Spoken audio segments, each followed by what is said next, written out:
The memory of that night on the open sea clings to me more stubbornly than the smell of tar on old ropes. I have grown old, my hands knotted like driftwood, and my back bent, but when I close my eyes, I am once again a young man on the deck of a Corinthian ship, staring down into a black water that seemed to open its jaws beneath us. In my youth, the sea felt like a familiar god, temperamental, yes, but knowable. I was born in a little harbor town where the houses clung to the hillside like barnacles. From the first, my world was framed by the curving line of the bay and the dark horizon beyond. My earliest memories are of standing on the shingle beside my father's boat, bare feet numb from the cold surf, watching him smear pitch along the seams of the hull. The air stank of tar, salt, and fish guts. Gulls screamed overhead.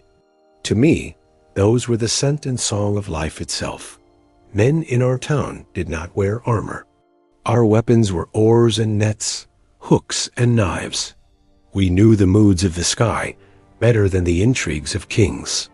While other Greek men boasted of battles, we boasted of storms endured and reefs avoided by a hair's breadth. By the time I was old enough to row, the deck had become more familiar to me than the streets of my own town. I learned the creak of timbers in calm weather, and the different, nervous groan they made when a storm was coming. I learned how the smell of the air changed just before the wind turned, from dry and clean to heavy, tasting of iron and rain. I learned the stars, how they wheeled overhead like patient watchmen, guiding us across the dark. Our ship was no slender war galley, but a sturdy merchant vessel broad of beam. We carried amphorae of wine and oil, jars of grain, and dyed cloth. We sailed between islands whose names felt like part of a prayer: Aegina, Chios, Lesbos. Roads. The sea lanes were our roads. The constellations, our milestones. Life aboard was hard, but it had its own kind of joy. We rose before dawn, oars slapping the water in a slow, steady rhythm. When the wind favored us, we raised the sail and felt the ship surge and lean, a living thing under our feet. At night, when the sea was calm, we would drift beneath a vault of stars, so bright and close it felt as if we could climb up among them. We told stories then of Heracles wrestling sea serpents, of Odysseus and the Cyclops, of monsters lurking at the edge of the world. We laughed at some of these tales, but not too loudly. The sea has ears, we said, and the gods of the deep do not like to be mocked. Even in those days, I thought I understood our place in things. The sea could be dangerous, yes, but it obeyed rules. Storms came and passed. The water might drown you if you were careless, but it did not seek you out with malice. It simply was vast and indifferent. I believed that until the voyage, when the sea showed me a face that was not indifferent at all. A face I can still see, even now, when the house is quiet and the night outside is dark. It began like any other journey, almost insultingly ordinary. We had taken on cargo in Miletus fine Ionian cloth and jars of perfume. Our captain, Menandros, planned to sail westward toward Sicily. I was young, strong, proud of my calloused hands and the sure set of my feet on the deck. The other men were much the same, sailors hardened by years of sun and salt, who spat casually into the sea and joked that even Poseidon himself had grown tired of trying to kill them. It was late summer. The days burned hot and the nights were warm. The sea wore a friendly face dark blue in the morning, glittering silver at midday, flushed gold in the evenings. Dolphins sometimes raced our prow, leaping and tumbling as if competing for our applause. We took their presence as a good sign. Everybody knows dolphins are favored by the gods. Yet even on that first day, there were small things that pricked at the back of my mind. Our helmsman, an older man named Thyrsis, frowned at the horizon more than usual. He would squint at the sky, sniff the breeze, and grumble about strange airs and a current that pulls sideways. Once, I saw him drop a scrap of bread into the water and watch it drift not straight behind us, but at a slant, drawn toward some invisible line in the sea. "Do you feel that?" he muttered to me later. I shook my head. "The ship," he said. "She's being pulled. Not by wind, not by our oars. Something in the water." He gave a short, humorless laugh. "Maybe one of the old monsters is waking up." He meant it as a joke, but he did not smile. On the second day, the dolphins vanished. The sea around us felt empty somehow, like a road from which all travelers had quietly withdrawn. Even the seabirds kept their distance, as if some unseen boundary encircled our ship that they dared not cross. At night, the sky remained clear, but the stars looked strangely cold. The water, when disturbed, glowed with a faint greenish fire. Each stroke of the oar left a trail of shimmering light, and our wake was a long, ghostly banner. Some said it was the caress of nereids. Others claimed it was some kind of tiny sea creature. Still, as I trailed my fingers in that glowing water, I could not shake the feeling that we were being watched from below. The light clung to my hand when I pulled it out, glittering like 1,000 tiny eyes before it slowly winked out. I wiped my palm on my tunic, suddenly angry at myself. We were sailors, not frightened children. Why should a few glowing ripples unsettle me? By the third day, even Menandros grew restless. "There's something wrong with this wind," he said, pacing the deck. "It blows, but we do not move as we should. Look at the sail full, yet we crawl like a wounded crab." He ordered the oarsmen to their benches, their muscles straining to add speed. But still the sea seemed to grip us, to resist. That evening, as the sun sank blood-red into a hazy horizon, we held a small offering at the stern. Menandros poured a libation of wine over the railing and tossed in a wreath of laurel. He spoke the names of Poseidon and the kindly sea spirits, asking for safe passage. His voice was steady, but I could see veins standing out at his temples. When the sun finally slid below the edge of the world, the darkness that rolled in felt thicker than usual. The line between sea and sky dissolved. We floated in a blackness broken only by a wavering lantern and distant stars. It was in that swallowing dark that the first sign came, the sign that we were no longer alone. Thank you for listening. Be sure to subscribe for the conclusion of our old sailor's tale. I was on the middle watch, fighting a yawn, my cloak wrapped tight against a chill that seemed to seep up from the planks themselves. The others nearby were quiet, some dozing, some just staring out into the nothingness, as sailors often do. And I heard it. Not the splash of a fish, but a sound like a deep, drawn-out sigh rising from directly beneath us. It vibrated through the timbers and into my bones, low and mournful. The lantern flame shivered. "Did you hear that?" I whispered. One of the men snorted, "Hear what? Your own empty belly?" But another, Diodorus, frowned and pressed his ear to the deck, his face drained of color. "There," he breathed. "Something's moving under us. Something big." We all fell silent, straining to listen. For a moment, nothing. Then the ship itself seemed to shudder, a tremor that ran from prow to stern.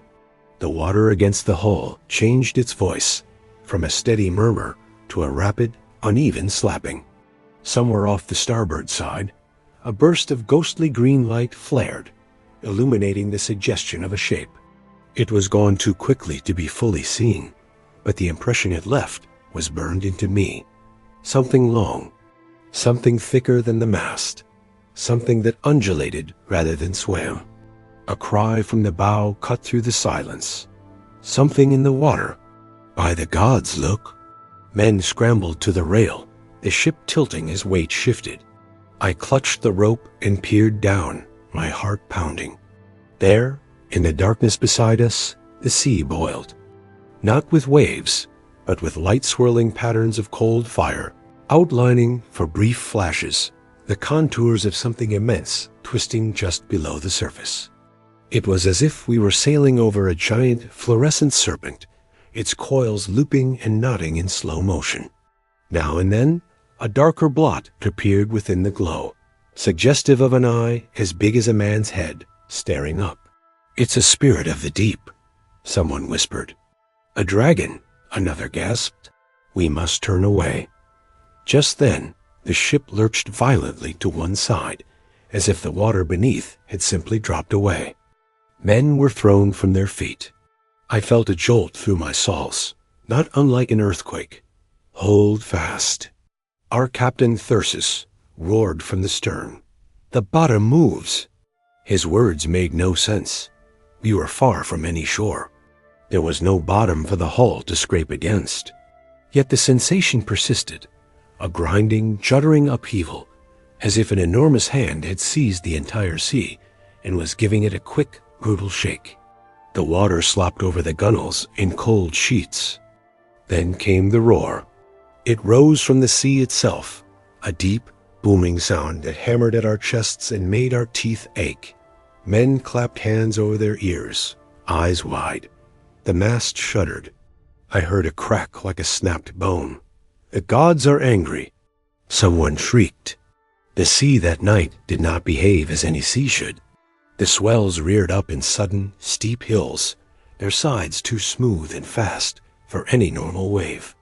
The troughs between them gaped like open pits. Our ship, built for steady sailing, was tossed like a child's toy. One moment the bow pointed at the stars, the next it plunged toward the churning black. With a sickening crunch, the top of the mast splintered, sending a shower of wood chips down. The uppermost rigging came crashing down, trapping a man beneath it. He screamed once before a wave washed over him, and when it receded, he was gone. After that, everything became a blur of water and night and panicked voices. Waves crashed over us from impossible angles, hurled by some invisible giant. I swallowed mouthfuls of brine, my lungs burning. Salt stung my eyes. I could barely see more than ghostly shapes. Once, between waves, I caught a glimpse of something awful. Off the port side, a vast, circular shape broke the surface, a ring of fleshy ridges lined with pale, inward-curving spikes. At its center yawned a dark pit. Bioluminescent fire clung to the edges of this awful mouth, outlining it in sickly green. For a heartbeat, it hung there, dripping, before sliding back under the water, like an eye closing. "Do you see it?" I shouted, not even sure to whom. A man near me let out a wail and started babbling prayers, but his voice cut off as a loose rope coiled around his ankles and jerked him over the side. The deck became a battlefield without an enemy we could strike. Our foe was everywhere and nowhere. Menandros, our first mate, wild-eyed, clung to the tiller, trying to curb a raging bull with a single rein. He swore he saw arms in the waves-long, sinuous, pale limbs groping blindly for the hull. I saw things too, in the flash of lightning that split the sky open. Massive coils unrolling beneath the surface, their tops breaking as dark humps. A fin taller than our mast, cutting the water like a knife. Great, glistening, lidless eyes in the swell, watching as we struggled. Were these real creatures? Or tricks of lightning and fear? In those moments, there was no doubt in my mind we were surrounded by monsters. At one point, the ship listed so far to starboard, I was certain we would capsize. I grabbed a wooden beam, my nails tearing, and felt my feet leave the deck as the world tilted sideways. The sea was a spinning wall next to my face. Somewhere below, something struck the hull hard. A deep, resonant thud, followed by the hideous sound of wood cracking. The ship shuddered, then righted itself just enough. By Poseidon's trident, it's trying to break us open. Thyrsis shouted, "Row! Row, you dogs, or we're meat in its jaws." Row, as if oars could save us. Still, some men obeyed, pulling with what strength they had left. The oars hit the water at odd angles, some catching nothing but foam. It was like trying to run across breaking ice. I don't know how long the frenzy lasted. Time unraveled. I remember only fragments, the taste of blood and salt. A man screaming for his mother as he disappeared into the dark. The sickening snap as the lower mast finally gave way, crashing down and smashing a man's leg like a twig. I thought, this is the end. The ship would break, the sea would swallow us, and whatever lived beneath would feast. But that's not what happened. Suddenly, the violence eased. The savage pounding softened into something more familiar. The roar around us diminished to a sullen murmur. One last towering swell lifted us, its crest foaming with that eerie fire. From its height, I saw the sea around us lit in ghostly green. In that glow, far off, I thought I glimpsed something withdrawing, a dark mass sinking, its outline dissolving into the black. Then we slid down the other side of the wave, and it was gone. In the hush that followed, the only sound was our own ragged breathing and the groans of wounded men. The ship was a ruin.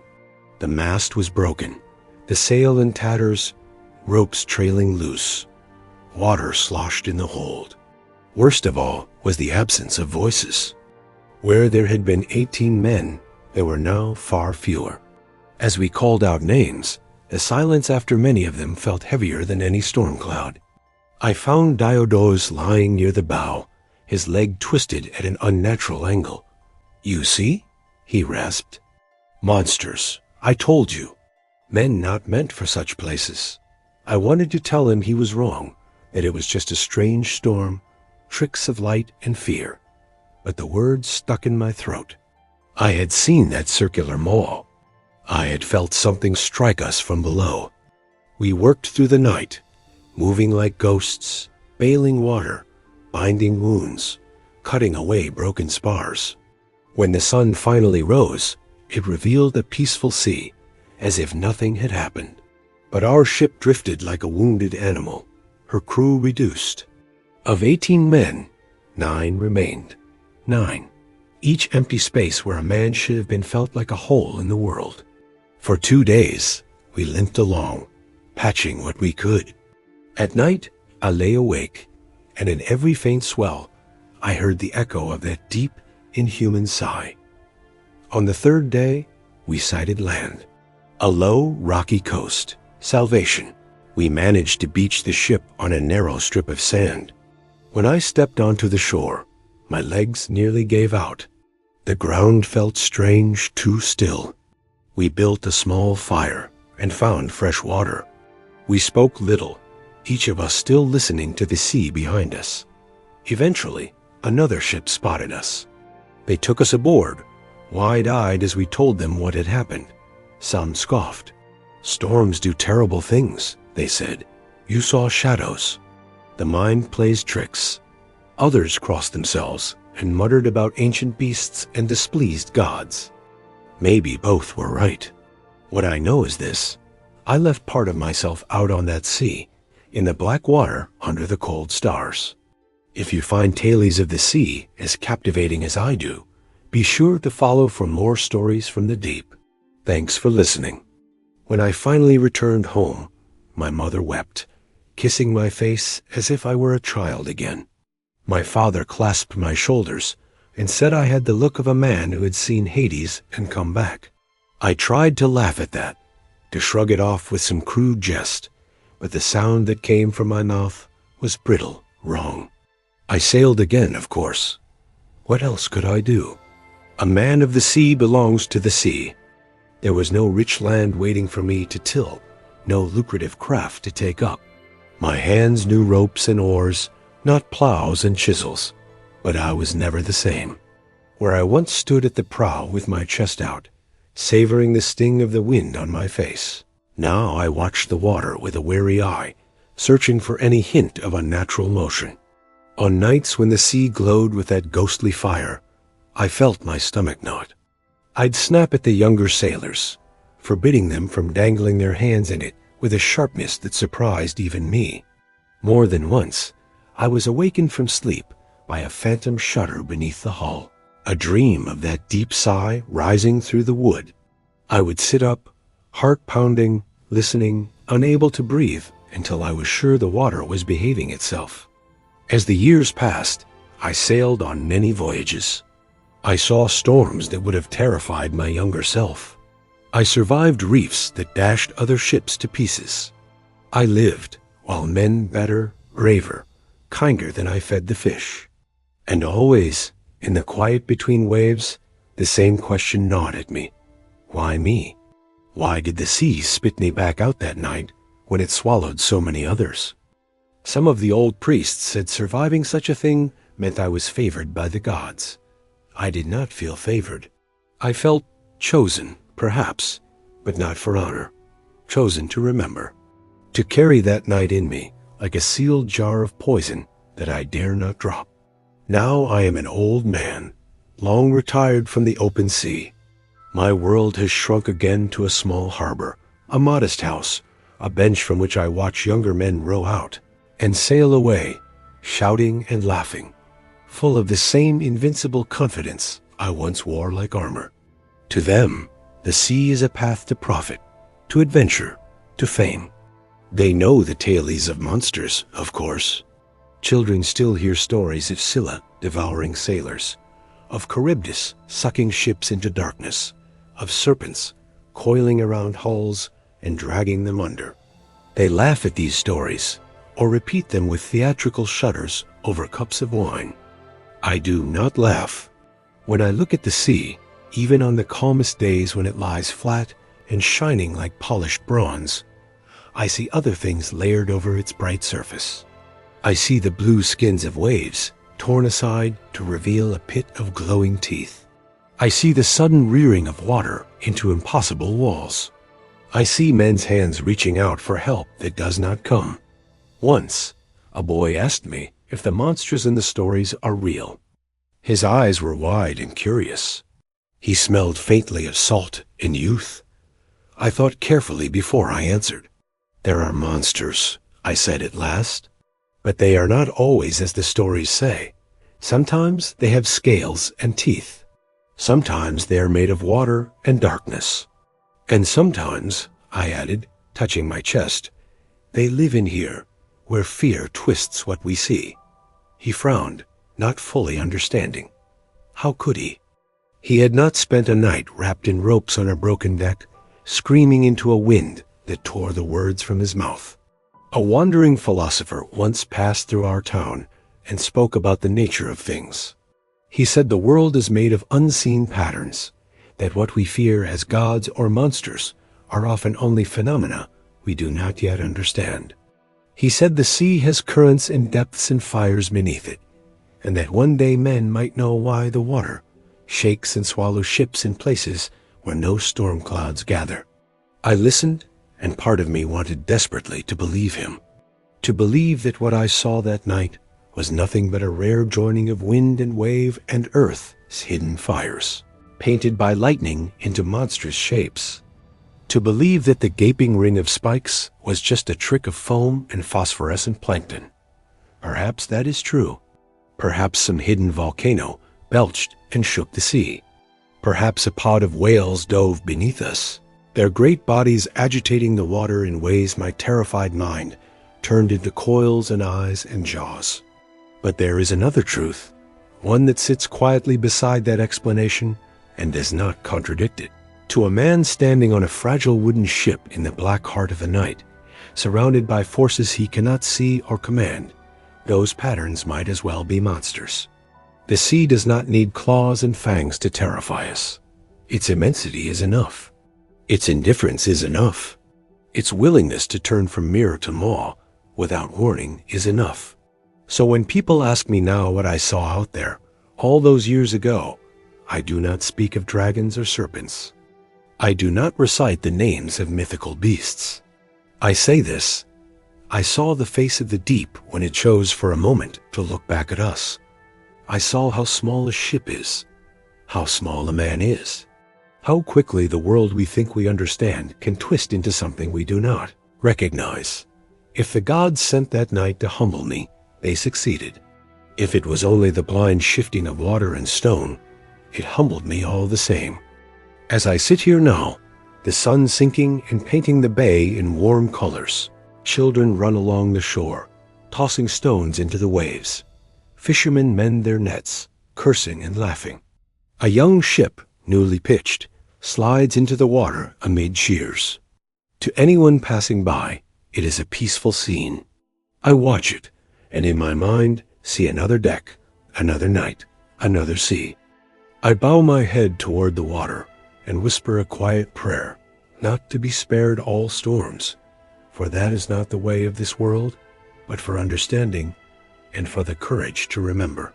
May those who sail never forget that beneath the glittering surface of the waves lies a depth no man has yet measured. May they respect it, may they fear it just enough.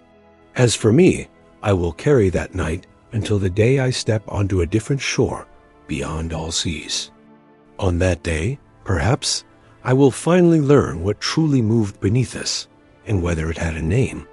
Until then, I live as a man who once looked down into the mouth of the unknown and was allowed, for reasons I will never fully grasp, to step back.